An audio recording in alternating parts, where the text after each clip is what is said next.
Hello friends, welcome to our unique channel WB Exam. Today I am going to discuss about pendulum in clocks, free vibration, damped vibration and forced vibration and resonance. এটা SHM এর ওপরে fourth video. যারা তোমরা আগের theory ক্লাসগুলো দেখোনি তোমরা আগের থিওরি ক্লাসগুলো দেখে নাও।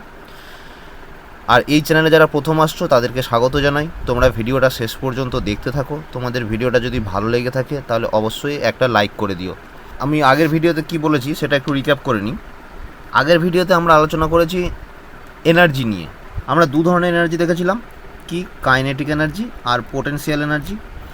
কাইনেটিক এনার্জির ক্ষেত্রে ইকুয়েশন কী পেয়েছিলাম? হাফ এম ওমেগা স্কোয়ার ব্র্যাকেটের মধ্যে এ স্কোয়ার মাইনাস এক্স স্কোয়ার। আচ্ছা, ম্যাক্সিমাম কাইনেটিক এনার্জি কখন হবে? যখন এই এক্স ইকুয়াল টু জিরো। ঠিক আছে, এক্স ইকুয়াল টু জিরো মানে কি? এক্স ইকুয়াল টু জিরো মানে যখন ইকুইলিব্রিয়াম পজিশনে থাকবে পেন্ডুলামটা, তো তখন ভ্যালু কত আসবে? মানে ম্যাক্সিমাম কাইনেটিক এনার্জির ভ্যালু এসেছিলো half M omega square A square. আচ্ছা, মিনিমাম কত আসবে? মিনিমাম কাইনেটিক এনার্জি কত আসবে? জিরো। কখন? না এক্স ইকুয়াল টু এ মানে যখন এক্সট্রিম পজিশনে ছিল। আচ্ছা, পোটেনশিয়াল এনার্জির কী ইকুয়েশন পেয়েছিলাম? পোটেনশিয়াল এনার্জির ইকুয়েশন পেয়েছিলাম half M omega square X square. তো ম্যাক্সিমাম পোটেনশিয়াল এনার্জি কত? Half M omega square A square. এটা ছিল ম্যাক্সিমাম। তো এখানে ম্যাক্সিমাম কখন হয়েছিল? না এক্সট্রিম পজিশনে যখন এক্স ইকুয়াল টু এ। আর মিনিমাম কত ছিল? মিনিমাম পিই ছিল আমার পোটেনশিয়াল এনার্জি জিরো। কখন? না মিন পজিশনে এক্স ইকুয়াল টু যখন জিরো।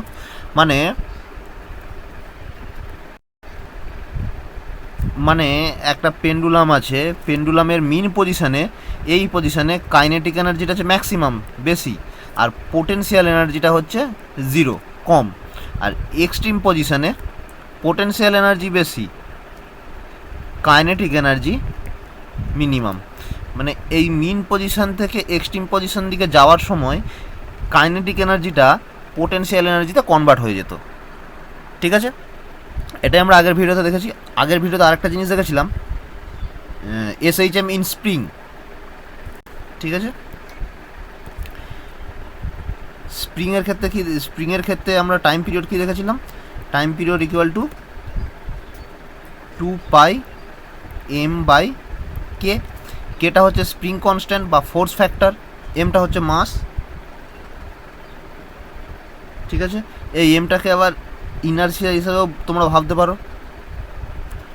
তো এটা ছিল আগের ভিডিওর রিক্যাপ। তো আজকের ভিডিও আমরা শুরু করছি। আজকের ভিডিওতে আমরা প্রথমে দেখব যে পেন্ডুলাম ইন ক্লকস। এই ছবিটা দেখতে পাচ্ছ, এই ছবিটা ইনি হচ্ছেন গ্রেট গ্যালিলিও।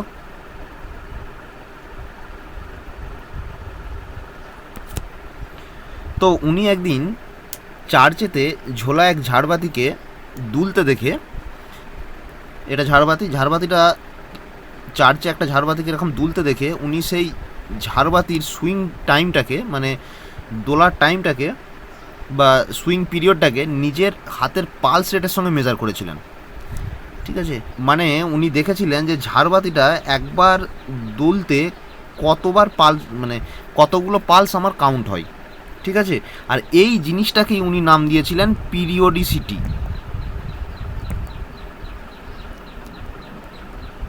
ঠিক আছে, মানে একটা ফিক্সড পিরিয়ডে ওই ঝাড়বাতিটা কতবার সুইং করছে সেটাই হচ্ছে পিরিয়ডিসিটি। এই পিরিয়ডিসিটিটাকেই আমরা পেন্ডুলাম যে ক্লক রয়েছে সেখানে আমরা ইউজ করি। ঠিক আছে, তো দেখি কি ব্যাপারটা।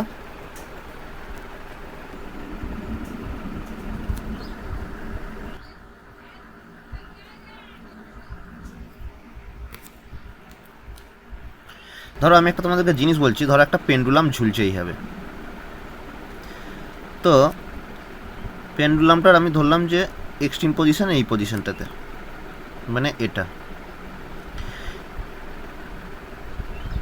তো আমি যদি এটাকে এক্সট্রিম পজিশন থেকে আরও দূরে পাঠাই, মানে দেখো এই ডিস্টেন্সটা বাড়ছে, ডিসপ্লেসমেন্টটা বাড়ছে, এটাকে যদি আমি আরও দূরে পাঠাই তো ডিসপ্লেসমেন্টটা আরও বাড়ছে, তখন এটা দূরে যাবে কী করে? যখন আমি এখান থেকে জোরে ফোর্স প্রয়োগ করব তখনই এটা আমার এই অ্যাম্পলিটিউডটা বাড়তে থাকবে। তো আমার কথা হচ্ছে বা আমার কোশ্চেন হচ্ছে, এই যে ডিসপ্লেসমেন্টটা যত বাড়ছে তাতে কি আমার টাইম পিরিয়ডে এফেক্ট পড়বে? এটা হচ্ছে আমার আজকের কোশ্চেন। টাইম পিরিয়ডটা কী হবে? আমার যদি ডিসপ্লেসমেন্টটা বাড়তে থাকে তাহলে আমার টাইম পিরিয়ড বাড়বে না কমবে? তো অ্যান্সার হচ্ছে টাইম পিরিয়ড আনচেঞ্জড। টাইম পিরিয়ডে কোনো এফেক্ট পড়বে না। কেন? কারণ আমরা আগের ভিডিওয় টাইম পিরিয়ড ইকুয়েট পেন্ডুলামের ক্ষেত্রে টাইম পিরিয়ড দেখেছি 2π√L/g। এল মানে কি? এল মানে হচ্ছে এফেক্টিভ লেন্থ, মানে এখান থেকে এইটা লেন্থ, আর জি মানে হচ্ছে গ্র্যাভিটেশনাল ফোর্স। তো আমার এই পেন্ডুলামটার ক্ষেত্রে দেখো লেন্থ আমার ফিক্সড, আমি লেন্থটাকে তো বাড়াতে কমাতে পারছি না, আমি জাস্ট ফোর্স প্রয়োগ করে এর এক্সট্রিম পজিশনটাকে চেঞ্জ করছি, মানে এটাকে আরও দূরে পাঠাচ্ছি বা কাছে আনছি, কিন্তু আমার লেন্থ কিন্তু চেঞ্জ হচ্ছে না পেন্ডুলামের। তাহলে আমার দেখো লেন্থ আনচেঞ্জ রয়ে যাচ্ছে, গ্র্যাভিটেশনাল ফোর্স তো এমনি আনচেঞ্জড, আর 2π কনস্ট্যান্ট, তাহলে টাইম পিরিয়ডটা আমার কনস্ট্যান্ট থাকবে। একটা পেন্ডুলামের ক্ষেত্রে আমি যদি বাইরে থেকে ফোর্স প্রয়োগ করে অ্যাম্পলিটিউডটা বাড়াই বা কমাই তাহলে টাইম পিরিয়ডের মধ্যে কোনো এফেক্ট পড়বে না। ঠিক আছে? মানে ধরো এই ফার্স্ট পোর্শনটাতে যদি টাইম পিরিয়ড T1 হয় আর এটাতে যদি T2 হয় তাহলে আমি বলতে পারি T1 = T2।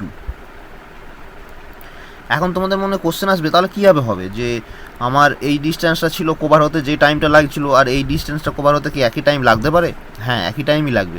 তাহলে আমার এই ডিস্টেন্সটা কীভাবে কভার হচ্ছে? এটা তোমাদের মনে স্বাভাবিক কোশ্চেন আসাটা। আমরা যখনই বাইরে থেকে ফোর্স প্রয়োগ করছি মানে ডিসপ্লে, তখনই এর অ্যাক্সেলারেশনটা বেড়ে যাবে। মানে ধরো প্রথমে আমার এক্সট্রিম পজিশনটা ছিল এইখানে, যখন আমি এক্সট্রিম পজিশনটাকে এইখানে করছি মানে একটা এক্সটার্নাল ফোর্স বা যেই ফোর্সটা আমি প্রয়োগ করেছিলাম তার থেকে বেশি ফোর্স আমাকে প্রয়োগ করতে হচ্ছে।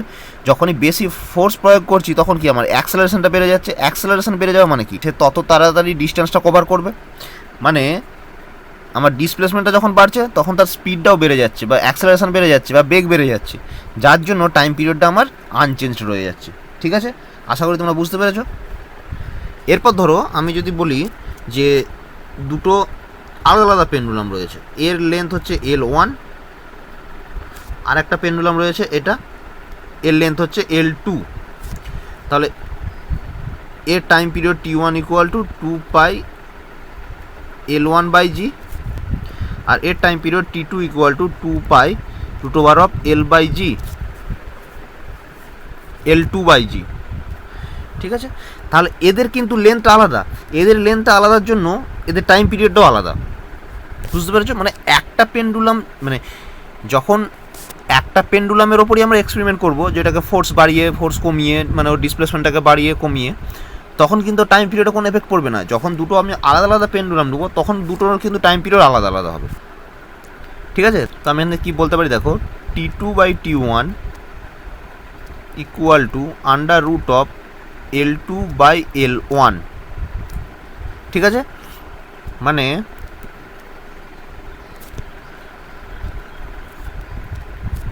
মানে আমার টাইম পিরিয়ডটাকে ডবল করতে, আমি যদি একটা টাইম পিরিয়ডকে ডবল করি তাহলে আমার লেন্থটাকে কত বাড়াতে হবে? লেন্থটা আমার বেড়ে যাবে 4 গুণ, কারণ এটা আন্ডার রুটের মধ্যে রয়েছে। ঠিক আছে? মানে টাইম পিরিয়ডকে আমার ডবল করতে গেলে লেন্থটা আমার বেড়ে যাবে 4 গুণ। ঠিক আছে? তাহলে দেখো এই ছবিটাতে দেখো এখানে দুটো আলাদা আলাদা পেন্ডুলাম ঘড়ি রয়েছে, এর লেন্থটা পেন্ডুলামের লেন্থটা অল্প ছোটো আর এর পেন্ডুলামের লেন্থটা বড়। ঠিক আছে? তাহলে এর এলটা কি বেশি আর এলটা কম কম্পারেটিভলি। তাহলে এর এল যদি বেশি হয়, এল বেশি হওয়া মানে কি? টাইম পিরিয়ডটাও বেশি, আর এর টাইম পিরিয়ডটা কি? এর টাইম পিরিয়ডটা কম। মানে এই ঘড়িটার ক্ষেত্রে টাইম পিরিয়ডটা কম আর এই ঘড়িটার ক্ষেত্রে টাইম পিরিয়ডটা বেশি। তো আমি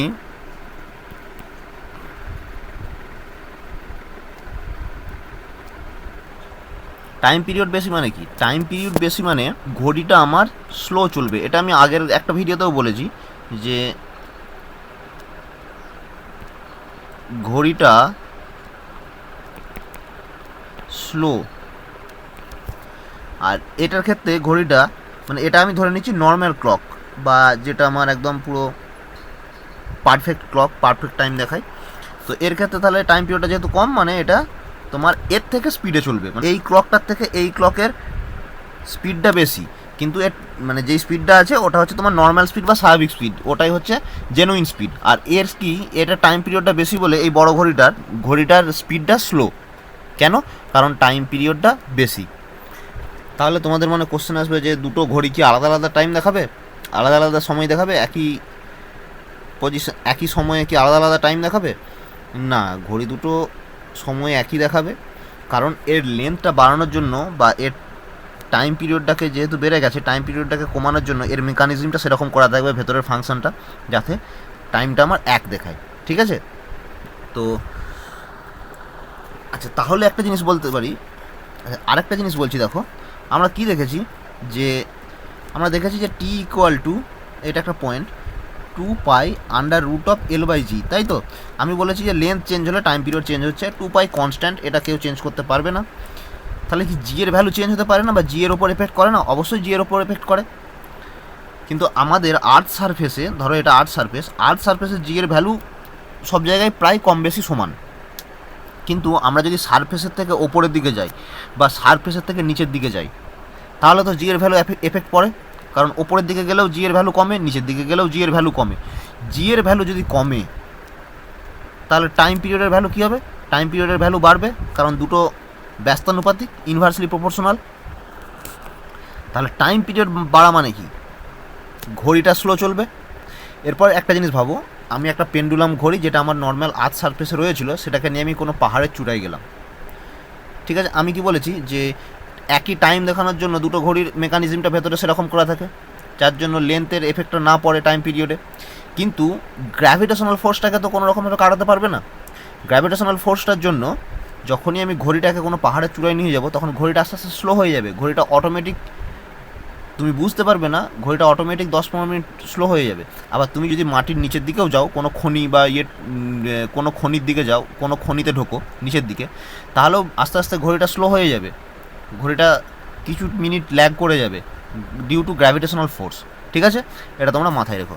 আচ্ছা, আরেকটা জিনিস বলি, আগের আমি একটা ভিডিওতে সেকেন্ড পেন্ডুলাম বলে একটা জিনিস পড়িয়েছিলাম, বা সেকেন্ড দোলক।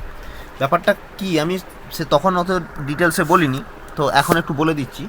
ধরো একটা ঘড়ি রয়েছে, ঘড়ির পেন্ডুলাম, এটা ঘড়ি রয়েছে, ঘড়ির পেন্ডুলামটা রয়েছে।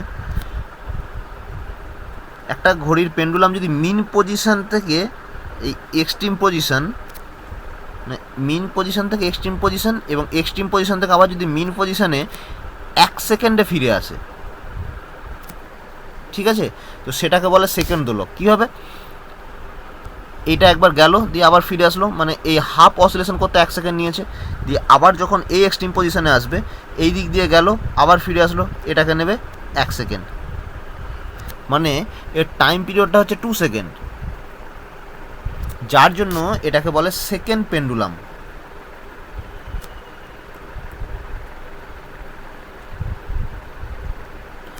জেনারেলি আমাদের যে নর্মাল ক্লকগুলো থাকে, পেন্ডুলাম ক্লকগুলো, সেইগুলো সেকেন্ড পেন্ডুলাম হয়। মানে আমাদের ঘড়ি কাঁটার ঘোরার সাথে সাথে 1 সেকেন্ডে ও একটা হাফ অসিলেশন কমপ্লিট করবে, আবার 1 সেকেন্ডে আর একটা হাফ অসিলেশন কমপ্লিট করবে, দিয়ে টোটাল টাইম পিরিয়ড হয়ে যাবে 2 সেকেন্ড। তাহলে 2 সেকেন্ডে একবার অসিলেট করছে, 2 সেকেন্ডে একবার অসিলেশন হচ্ছে, তো তাহলে 1 মিনিটে কতগুলো হবে? 1 মিনিট মানে কত? 60 সেকেন্ড, মানে 30টা অসিলেশন হবে। ঠিক আছে, এটা তোমরা মাথায় রেখো। এখন কোশ্চেন হচ্ছে যে এই যে পেন্ডুলামটা অসিলেট করছে, তো এই অসিলেশনটা কি নর্মালি একইভাবে করতে থাকবে?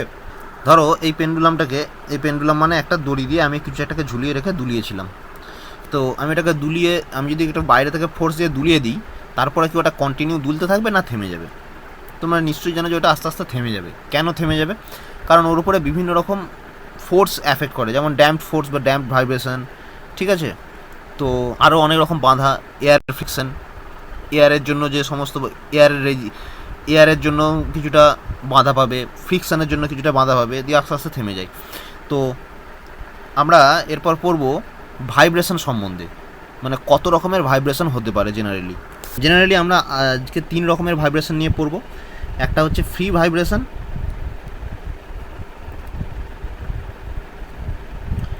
একটা হচ্ছে ড্যাম্পড ভাইব্রেশন, আর একটা হচ্ছে ফোর্সড ভাইব্রেশন। ঠিক আছে, আচ্ছা, ফ্রি ভাইব্রেশন বা ফ্রি অসিলেশন মানে কি? মানে ধরো কোনো একটা ভাইব্রেটিং পার্টিকেল, মানে যেই পার্টিকেলটা, ধরো একটা পার্টিকেল মুভ করছে, অসিলেট করছে, ঠিক আছে, এই পার্টিকেলটার ওপরে যদি আর রিস্টোরিং ফোর্স ছাড়া আর অন্য কোনো ফোর্স কাজ না করে, তাহলে কী হবে? এই পার্টিকেলটা ফ্রিলি মুভ করতে থাকবে, ফ্রিলি অসিলেট করতে থাকবে। তো তখন সেই ধরনের ভাইব্রেশনকে বা অসিলেশনকে বলে ফ্রি অসিলেশন। ঠিক আছে, মেন যেই দুটো ইম্পর্টেন্ট ভাইব্রেশন বা অসিলেশন সেটা হচ্ছে ড্যাম্পড আর ফোর্সড ভাইব্রেশন। এই দুটো খুব ইম্পর্টেন্ট। ড্যাম্পিং ইন এসএইচএম খুব ইম্পর্টেন্ট। ঠিক আছে, তো আমি এই ফ্রি অসিলেশন, ড্যাম্পড অসিলেশন এবং ফোর্সড অসিলেশনের জন্য নিচেতে 2-3টে আমি ছবি অ্যাড করে রেখেছি, দেখো তোমরা এখান থেকে পড়ে নিতে পারো। তো আমি তার আগে ব্যাপারটা একটু ডিসকাস করে দিচ্ছি। ঠিক আছে, ড্যাম্পড অসিলেশন বা ড্যাম্পড ভাইব্রেশন জিনিসটা কী?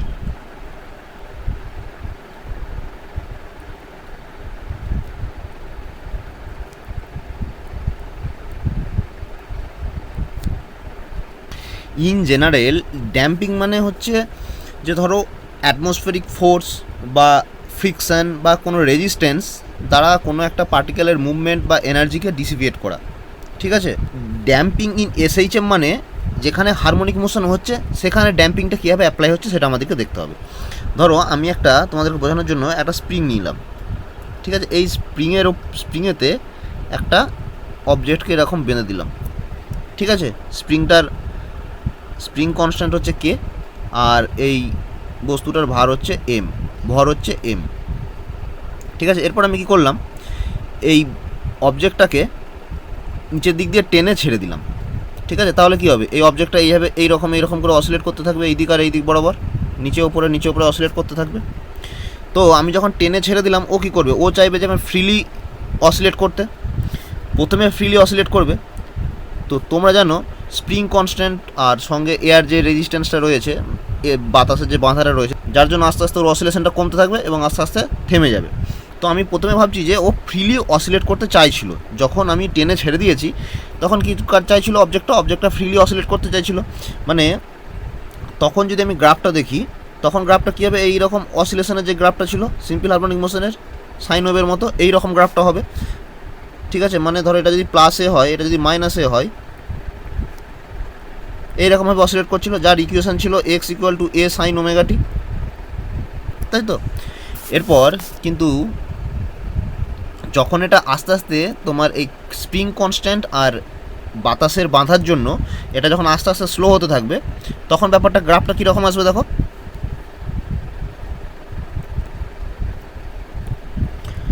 তখন ব্যাপারটা হবে যে স্প্রিংটা স্টার্টিংয়ে চাইবে যে এ অ্যাম্প্লিটিউড পর্যন্ত উঠতে, আবার এর মাইনাস এ পর্যন্ত যেতে, মানে এই রকম গ্রাফটাকে ফলো করতে চাইবে।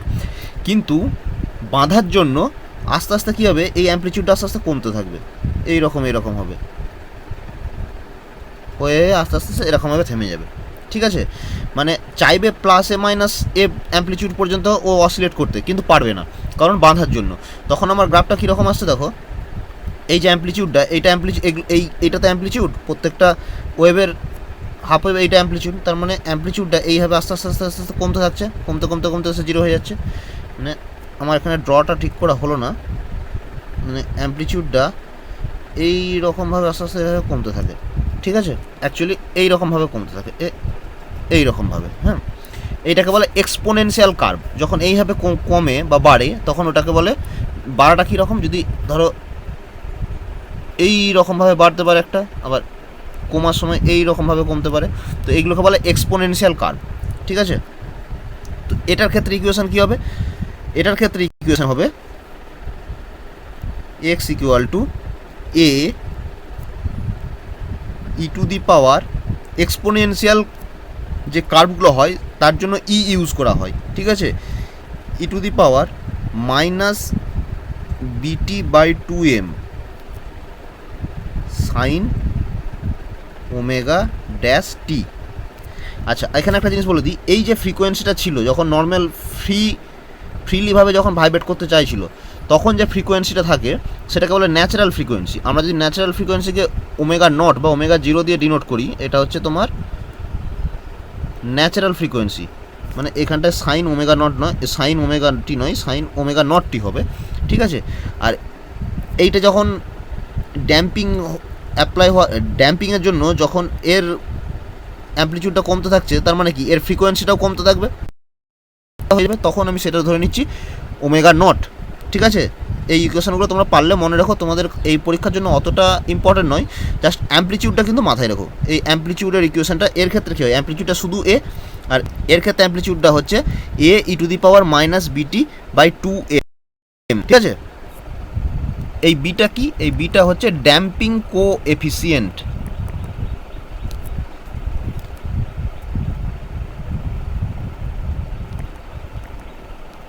ঠিক আছে। তাহলে আমি কি বলতে পারি যে দেখো, এই এক্সপোনেনশিয়াল কার্ভের মেন কারণটা কি, মেন কারণ হচ্ছে ড্যাম্পিং। আর ওই ড্যাম্পিংয়ের কারণ কি, ড্যাম্পিংয়ের কারণ হচ্ছে ওই যে এক্সটার্নাল ফোর্স, যেটা আমি বললাম যে বাতাসের বাঁধার জন্য বা ফ্রিকশানের জন্য, যেটা ওইটা মানে ওই এক্সটার্নাল ফোর্সের জন্য ড্যাম্পিংটা হচ্ছে, ঠিক আছে। তাহলে আমি কি বললাম, এক্সপোনেনশিয়াল কার্ভের কারণ হচ্ছে ড্যাম্পিং, আর ড্যাম্পিংয়ের কারণ হচ্ছে ওই এক্সটার্নাল ফোর্স। তাহলে একটা জিনিস আমি বলছি, দেখো ধরো এই তো আমার স্প্রিংটা রয়েছিল, এই বডিটা অবজেক্টটা রয়েছিল, তো আমি যদি বলি যে এই অবজেক্টটা যখন আমি এইভাবে টানলাম, টেনে ছেড়ে দিলাম, মানে এই দিকে যদি ভি ভেলোসিটিতে আমার একটা ইনস্ট্যান্টে মোশন করে, মানে একটা যে কোনো ইনস্ট্যান্টে ওর ভেলোসিটি হচ্ছে ভি, ঠিক আছে। তাহলে ড্যাম্পিং ফোর্স বা ফ্রিকশন ফোর্স কী করবে, ওটা অপোজিটে কাজ করবে। মানে আমার যদি থাকে ড্যাম্পিং ফোর্স, তখন কোন দিকে কাজ করবে, এই দিকে, কারণ ওকে বাধা দিয়ে থামাতে চাইবে। আমি ড্যাম্পিং ফোর্স ইয়েটা যদি এফআর বলি, তাহলে এফআর এর ভ্যালুটা হয়ে যাবে এফআর ইকুয়াল টু বিভি, ঠিক আছে। বি মানে হচ্ছে ড্যাম্পিং কোএফিসিয়েন্ট, এটা তোমরা মাথায় রাখবে। আচ্ছা, আরেকটা জিনিস বলে দিই, এই যে এখানে ওমেগা নট রয়েছে, ওমেগা নটের ভ্যালুটা অ্যাকচুয়ালি কী হয়, আমরা স্প্রিংয়ের ক্ষেত্রে টাইম পিরিয়ড কী দেখেছিলাম, time period t equal to 2 under root of m/k। আর ফ্রিকোয়েন্সি কী বলেছিলাম, ফ্রিকোয়েন্সি হচ্ছে টাইম পিরিয়ডের উল্টো। তাহলে এখান থেকে এটা যদি কনস্ট্যান্ট হয়, আমি এখান থেকে ন্যাচারাল ফ্রিকোয়েন্সিটা বলতে পারি এটা হচ্ছে তোমার k/m, ঠিক আছে। এটা হচ্ছে ন্যাচারাল ফ্রিকোয়েন্সি। আচ্ছা, আর ওমেগা ড্যাশ, ওমেগা ড্যাশ, এই যেখানে ওমেগা ড্যাশ মানে যেটা ড্যাম্পিং ফ্রিকোয়েন্সি, ওমেগা ড্যাশ এর ভ্যালুটা হয় তোমার, এগুলো তোমরা মনে রেখো, ঠিক আছে, k/m b²/4m²। এটা হয়তো তোমাদের প্রিলিতে এখন অতটা লাগবে না, কিন্তু যারা ওয়্যারলেস সুপারভাইজারের জন্য প্রিপারেশন নিচ্ছ তাদের কিন্তু লাগবে, অপারেটরের জন্য লাগবে না, ঠিক আছে। যারা সুপারভাইজারের জন্য প্রিপারেশন নিচ্ছ তারা কিন্তু এগুলো একটু দেখে রেখো, অন্তত মাথায় রেখো, ঠিক আছে। তাহলে এই হলো আমার ড্যাম্পিং অসিলেশন বা ড্যাম্প ভাইব্রেশন, ঠিক আছে, যেটা ড্যাম্প ভাইব্রেশনকে বাংলায় বলে অবমন্দিত কম্পন।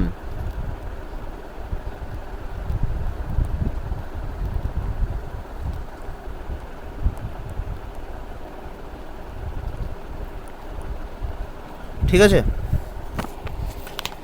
আচ্ছা, এই ড্যাম্পড ভাইব্রেশন থেকেই আমরা ফোর্সড ভাইব্রেশনের ধারণাটা নেব, মানে এখান থেকে আমরা ধারণাটা একটা তৈরি করব। ব্যাপারটা কি দেখো, ব্যাপারটা হচ্ছে আমি কি দেখেছিলাম যে একটা স্প্রিং রয়েছে, একটা স্প্রিংয়ের সঙ্গে একটা অবজেক্ট ঝুলছে, ঠিক আছে। তো এটার স্প্রিং কনস্ট্যান্ট কে, এটার এম, এটা যদি এভাবে অসিলেট করে এইদিকে, ঠিক আছে, তাহলে কী হবে, এখানে ড্যাম্পিং অ্যাপ্লাই হবে, যার জন্য এর অ্যাম্পলিটিউডটা এইভাবে কমতে থাকবে, তাই তো। তো আমার ন্যাচারাল ফ্রিকোয়েন্সি বা প্রথমে আমার ফ্রি ভাইব্রেশন যখন ছিল, তখন আমার অ্যাম্পলিটিউড বা গ্রাফটা কীরকম ছিল, গ্রাফটা ছিল এইরকম নর্মাল, মানে এ প্লাস এ টু মাইনাস এ, এটার মধ্যে আমার গ্রাফটা অ্যাম্পলিটিউডটাই ভাইব্রেট করবে, ঠিক আছে। তার মানে কি, যে একটা সিস্টেমে ড্যাম্পিং আছে মানে অ্যাম্পলিটিউডটা কমে যাচ্ছে, কিন্তু এমন কি কোনো পদ্ধতি আছে যেটা দ্বারা আমার ড্যাম্পিং অ্যাপ্লাই হবে কিন্তু আমার অ্যাম্প্লিটিউডটার ভ্যালুটা কমবে না। মানে আমার এই স্প্রিংটা যখন এইভাবে অসিলেট করবে, আমার তো বাতাস তো থাকবেই, বাতাসের বাঁধা থাকবেই, কিন্তু আমাকে ওই বাতাসের বাঁধাটাকে অতিক্রম করার এমন কি কোনো পদ্ধতি আছে? অ্যান্সার হবে হ্যাঁ, ইয়েস। কারণ ফ্রিকশন ফোর্সের জন্য বা তোমার ওই বাতাসের বাঁধার জন্য যদি আমার এটা কমতে থাকে, তাহলে আমি যদি একটা বাইরে থেকে এক্সটার্নাল ফোর্স অ্যাপ্লাই করি, ঠিক আছে, তাহলে কী হবে? তাহলে সেটা ওই অ্যাম্প্লিটিউডটার কমবে না। মানে এইভাবে যে কমে যাচ্ছিলো অ্যাম্প্লিটিউডটা, এইভাবে আর কমবে না। সে তখন কীরকম হবে, মানে এই টোটালি প্লাসে টু মাইনাসে না করতে পারলেও মানে এইভাবে সাইনোসয়েডালি একটা ফিক্সড অ্যাম্প্লিটিউডে অসিলেট করতে পারবে। মানে ধরো এখানটায় আমার প্লাস এর থেকে হয়তো কিছুটা কম ভ্যালুতে অসিলেট করছে, কিন্তু এইভাবে এক্সপোনেনশিয়ালভাবে কমবে না, ঠিক আছে? বুঝতে পেরেছো? তো ওই যে এক্সটার্নাল ফোর্সটা হবে সেটাও কিন্তু পিরিয়ডিক হতে হবে, কারণ এই যে মোশনটা হচ্ছে এই স্প্রিংয়ের ক্ষেত্রে সেটাও কিন্তু পিরিয়ডিক। আর তুমি যে বাইরে থেকে যে এক্সটার্নাল ফোর্সটা অ্যাপ্লাই করবে সেটাও কিন্তু পিরিয়ডিক ফোর্স হতে হবে, বা সেটাও কিন্তু পিরিয়ডিক মোশন হতে হবে তোমার, ঠিক আছে? আমি আর একটু সহজ করে বোঝানোর জন্য বলছি। ধরো কেউ একজন দোলনায় দুলছে, তো দোলনায় দুললে কী হয় দেখেছো? দোলনা বলতে বড় দোলনাগুলোতে দুলছে, প্রথমে তুমি যে অ্যাম্প্লিটিউডে দুলতে শুরু করলে সেই অ্যাম্প্লিটিউডটা থাকে না, আস্তে আস্তে দোলনার অ্যাম্প্লিটিউডটা কমতে কমতে থেমে যেতে থাকে। তো তখন কি করে, তখন অনেকে মানে ওই অ্যাম্প্লিটিউডটাকে আগের অ্যাম্প্লিটিউডটাকে বজায় রাখার জন্য অনেকে দুলতে দুলতে পায়েতে একটা ফোর্স অ্যাপ্লাই করে, ফোর্স অ্যাপ্লাই করে আবার আগের অ্যাম্প্লিটিউডটাকে ধরার চেষ্টা।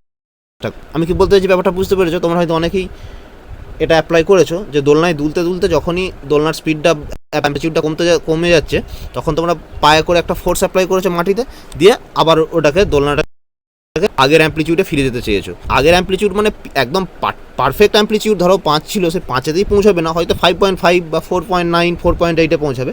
মানে যাই হোক, আমি ওই অ্যাম্প্লিটিউডের কাছাকাছি ঘোরাঘুরি করতে চাইছো, মানে এক্সপোনেনশিয়ালভাবে কমতে দিচ্ছ না। মানে কি, তাহলে তুমি পাটা কখন একবার অ্যাপ্লাই করে কি থেমে যাবে না? তুমি একবার অ্যাপ্লাই করলে দিয়ে আবার যখন দেখছো ইয়েটা কমে যাচ্ছে তখন আবার অ্যাপ্লাই করলে, মানে একটা টাইমের পর সার্টেন টাইমের পর তুমি ওই পায়েতে ফোর্সটা অ্যাপ্লাই করছো, ঠিক আছে? মানে ওটা একটা ওয়ান টাইপ অফ পিরিয়ডিক বলতে পারি। তো আমি ওটা বোঝানোর জন্য বললাম। সিমিলারলি এখানে যখন আমরা একটা এক্সটার্নাল ফোর্স অ্যাপ্লাই করছি তখন কি হবে, তখন এই কার্ভটা বা এই অবজেক্টটা এইভাবে অসিলেট করতে থাকবে, একটা ফিক্সড ফ্রিকোয়েন্সিতে বা ফিক্সড টাইম পিরিয়ডে অসিলেট করতে থাকবে, মানে এইভাবে এক্সপোনেনশিয়ালি কমবে না। তো ওই যে এক্সটার্নাল ফোর্সটা আমি অ্যাপ্লাই করছি, তো এক্সটার্নাল ফোর্সটার ইকুয়েশন কী হবে? এটা হবে F0 cos ওমেগা, আমি ডিটি লিখছি, ওমেগা ডি মানে হচ্ছে ড্রাইভ এন্ড ফ্রিকোয়েন্সি, ঠিক আছে? আমি এই ইকুয়েশনগুলো কোথা থেকে আসছে, কেন আসছে অত তোমাদের জানার দরকার নেই, কারণ এটা অনেক ডিটেলসে রয়েছে, তোমরা জাস্ট ইকুয়েশনগুলো মাথায় রেখো, ঠিক আছে? এই যে এক্সটার্নাল ফোর্সটা, ঠিক আছে, এই এক্সটার্নাল ফোর্সটাই ওই অ্যাম্প্লিটিউডটাকে, এই যে অ্যাম্প্লিটিউডটা ছিল এই অ্যাম্প্লিটিউডটাকে ফিক্সড রাখার জন্য বা মেনটেন করার জন্য চেষ্টা করবে, ঠিক আছে? তো এই যে পুরো ব্যাপারটা, এই বাইরে থেকে যে আমার বাইরে থেকে ফোর্স দেওয়া হচ্ছে, তার জন্য যে অসিলেশনটা হচ্ছে, মানে একটা কনস্ট্যান্ট অ্যাম্প্লিটিউডের মধ্যে অসিলেট করার চেষ্টা করছে, তো এই পুরো ব্যাপারটাকে বলে ফোর্সড অসিলেশন, ঠিক আছে? বোঝাতে পেরেছি তোমাদেরকে? তোমাদের যদি বুঝতে কোনো অসুবিধা হয় তোমরা কিন্তু কমেন্ট বক্সে কমেন্ট করো যে এই পোর্শনটা বুঝতে পারবে না, ঠিক আছে? এই ফোর্সড অসিলেশন হচ্ছে এমন একটা ফোর্স যেটা এই অবজেক্টে ড্যাম্পিংয়ের জন্য লস হয়ে যাচ্ছে, সেটাকে ওভারকাম করছে এই ফোর্সড অসিলেশন। মানে ধরো আমার কি বলেছিলাম, এই দিকে যদি ভি থাকে, এই দিকে FR, আমার এটা ছিল ড্যাম্পিং ফোর্স, এইটাকে যদি আমি ওভারকাম করে দিতে পারি ফোর্সড অসিলেশন দিয়ে, তাহলে কী হবে, আমার স্প্রিংটা বা যেটা আমার অবজেক্টটা, যেটা আমার SHM হারমোনিক মোশন করছিল, সেটা আবার ন্যাচারাল ওই একই অ্যাম্প্লিটিউডের কাছাকাছিতে হারমোনিক মোশন করতে থাকবে, ঠিক আছে? তাহলে কি আমি কি বলেছি, ন্যাচারাল ফ্রিকোয়েন্সি হচ্ছে ω0, এটা হচ্ছে ন্যাচারাল ফ্রিকোয়েন্সি। তো এইটাকে আমার ওভারকাম করতে গেলে, এই যে FRটাকে ওভারকাম করতে গেলে আমি এই ফ্রিকোয়েন্সিটাকে বাড়াবো, ঠিক আছে? তাহলে কী হবে, এটা আমার ওভারকাম করা যাবে। এরপর আমি আরেকটা জিনিস বলছি দেখো, রেজোনেন্স, যেটাকে বাংলাতে বলে অনুনাদ, ঠিক আছে? আমি এতক্ষণ কী বললাম, যে ফোর্সড অসিলেশনের ক্ষেত্রে ইকুয়েশনটা কী বলেছি, F external equal to F0 cos omega DT, ঠিক আছে। আর ন্যাচারাল ফ্রিকোয়েন্সি কি ওমেগা জিরো, মানে আমার প্রথমে ফ্রিকোয়েন্সি ছিল, এটা ছিল আমার ওমেগা জিরো, ঠিক আছে। তো আমি এই সিস্টেমটাতে আমি একটা ড্রাইভ এন্ড ফ্রিকোয়েন্সি দিচ্ছি ওমেগা ডি। যদি এই ড্রাইভ এন্ড ফ্রিকোয়েন্সি যেটা আমি অ্যাপ্লাই করব সেটা যদি ন্যাচারাল ফ্রিকোয়েন্সি সমান হয়ে যায়, তাহলে অবজেক্টটা বা ওই সিস্টেমটা খুব অল্প সময়ের মধ্যে অনেক বেশি অ্যামপ্লিটিউডে ভাইব্রেট করতে থাকবে, যেটাকে বলে রেজোনেন্স বা অনুনাদ, ঠিক আছে। এটা হচ্ছে রেজোনেন্সের কন্ডিশন, ঠিক আছে। মানে যদি ড্রাইভ এন্ড ফ্রিকোয়েন্সি আর ন্যাচারাল ফ্রিকোয়েন্সি সমান হয়ে যায়, তাহলে যে আমরা অ্যামপ্লিটিউডটা পাবো সেই অ্যামপ্লিটিউডটা খুব অল্প সময়ের মধ্যে অনেক বেশি বেড়ে যাবে, তো সেটাকে বলে রেজোনেন্স। তো এই রেজোনেন্সের জন্য অনেক সময় অনেক প্রবলেমও হয়। ধরো আর একটা এক্সাম্পল বলছি, আগেকার দিনে যে ঝোলানো সেতুগুলো হতো এই রকম, ঠিক আছে। তো আমার মেবি সালটা ঠিক মনে নেই, মেবি 1941 1942 এই রকম টাইমে হবে। একটা ঝোলানো ব্রিজেতে ব্রিটিশ সৈন্যরা একসঙ্গে প্যারেড করতে করতে যাচ্ছিল। যখন সৈন্যরা বা কমান্ডোরা যখন প্যারেড করে, তখন কি ওদের যে পাটা পড়ে এক ভাইব্রেশনে এক সময়ে পড়ে, ঠিক আছে। তো এই যে ঝোলানো ব্রিজটা ছিল ওর একটা ফ্রিকোয়েন্সি রয়েছে, কারণ ওটা বাতাসে ঝুলছে। তো ওই যে প্যারেড করার সময় যে পা ফেলছিল ওর ফ্রিকোয়েন্সিটা, যেটা আমি ধরে নিতে পারি ড্রাইভ এন্ড ফ্রিকোয়েন্সি, ওই ড্রাইভ এন্ড ফ্রিকোয়েন্সি আর ন্যাচারাল ফ্রিকোয়েন্সি যখন সমান হয়ে গিয়েছিল, ঠিক আছে, তো সেতুটা এইভাবে অ্যামপ্লিটিউডটা বাড়তে চাইবে, মানে সেতুটা এইভাবে আরও বাড়তে চেয়েছিল, নিচের দিকে ঝুলতে চেয়েছিল, কিন্তু সেতুটা এভাবে ঝুলতে পারবে না, যার জন্য সেতুটা ভেঙে গিয়েছিল, ঠিক আছে। এটা সালটা আমার এক্স্যাক্ট মনে নেই, 1941 কি 42 এই টাইপের, এই টাইমে হবে, ঠিক আছে। তো যাই হোক, আমি সেটা বড় কথা না কোন সালে, তোমরা এক্সাম্পলটা তোমাদেরকে বোঝানোর জন্য বললাম, ঠিক আছে। তো এটা হচ্ছে তোমার রেজোনেন্স বা অনুনাদ। তো আমি দেখো এর কিছু ছবি আমি অ্যাড করে রেখেছি তোমাদের, আমি এই পিডিএফটা ডেসক্রিপশন বক্সে দিয়ে দেবো, তোমরা পিডিএফটা ডাউনলোড করে নেবে। এখানে যা পড়ালাম তো তার যেটা বোঝালাম তোমাদের ভাইব্রেশন বা অসিলেশন নিয়ে, তো সেইগুলো এখানে লেখা রয়েছে। ফ্রি ভাইব্রেশন কি, এর যে বৈশিষ্ট্যগুলো রয়েছে এগুলো তোমরা একটু পড়ে নেবে, ঠিক আছে। এক্সাম্পলগুলো রয়েছে, তো এগুলো তোমরা দেখে নেবে। ড্যাম্পড ভাইব্রেশন রয়েছে, ঠিক আছে।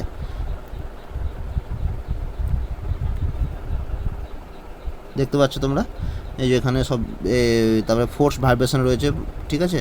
তারপরে তোমরা এখানে রেজোনেন্সও রয়েছে, তোমরা এগুলো একটু দেখে নিও, পড়ে নিও নিজেরা। তারপর আমি কোশ্চেন করানোর সময় এগুলো নিয়ে আরও আলোচনা হবে, ঠিক আছে।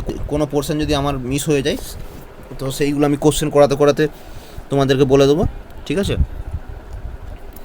তো SHM এর থিওরি পার্ট, সিম্পল হারমোনিক মোশনের থিওরি পার্ট এই ভিডিও দিয়ে আমি শেষ করে দিলাম। আর ওয়্যারলেস অপারেটরের সিলেবাসে SHM এর যে যতটুকু ছিল আমি ততটুকুই তোমাদের থিওরি পার্টটা করিয়ে দিয়েছি। এরপর আমি SHM এর ওপরে বা সিম্পল হারমোনিক মোশনের ওপরে MCQ কোশ্চেন করাবো এবং আলোচনা করব, ঠিক আছে। তো তোমাদের যদি ভিডিওটা ভালো লেগে থাকে তাহলে অবশ্যই একটা লাইক করে দিও। আর তোমাদের যদি কোনো কোশ্চেন থাকে, কোনো ডাউট থাকে, তোমরা কমেন্ট বক্সে কমেন্ট করো। আর এই ধরনের ভিডিও পেতে, ফিজিক্স, ম্যাথ এবং অন্যান্য সাবজেক্টের ওপরেও ভিডিওগুলো পেতে তোমরা অবশ্যই চ্যানেলটাকে সাবস্ক্রাইব করে দিও। তো এই ভিডিওটা আজকের মতো এখানেই আমি শেষ করলাম।